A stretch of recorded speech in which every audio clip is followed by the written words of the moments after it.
ও একদম আমার মতন দেখতে, সেম টু সেম। আপনাদের মধ্যে মাহিনটাকে ওই যে ছবি টবি আঁকে, আপনার রাধিয়ার সাথে যে আমার চেহারার এক অদ্ভুত মিল, এতক্ষণে সেটা নিশ্চয়ই বুঝতে পেরেছেন।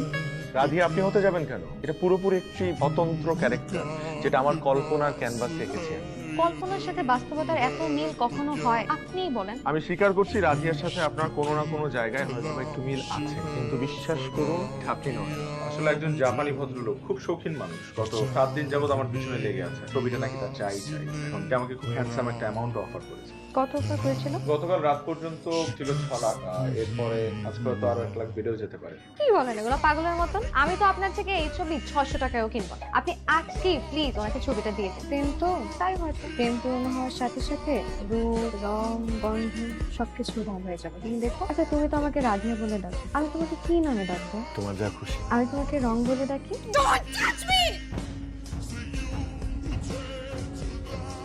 এরকম করছো কেন তুমি? আশ্চর্য। আমি এগুলা যা করেছি সব তো তোমাকে পাওয়ার জন্য করেছি। আমি তো ভালোবাসি তোমাকে। ইচ্ছা করে না তোমার? মিথ্যাবাদী কোথাকার। তুমি ভালোবাসার ফিলিংস নিয়ে ফান করেছো।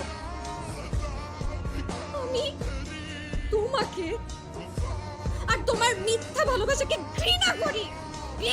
আমি। আমার রাধিয়া কোথায়?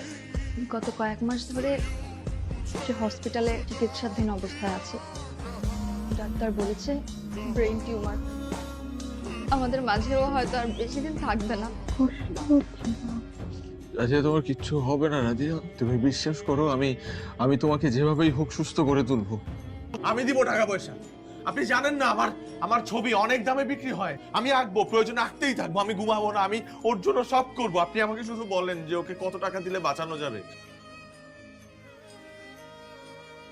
চোখ খুলে দেখো কত সুন্দর করে সাজানো হয়েছে আমাদের বাসা। আজকের পর থেকে তুমি আমার স্ত্রী। তুমি দুঃখ পেও না, মৃত্যু তো হয় দৃশ্যমান একটা দেহে। রাধিয়া, রাধিয়া, রাধিয়া, রাধিয়া।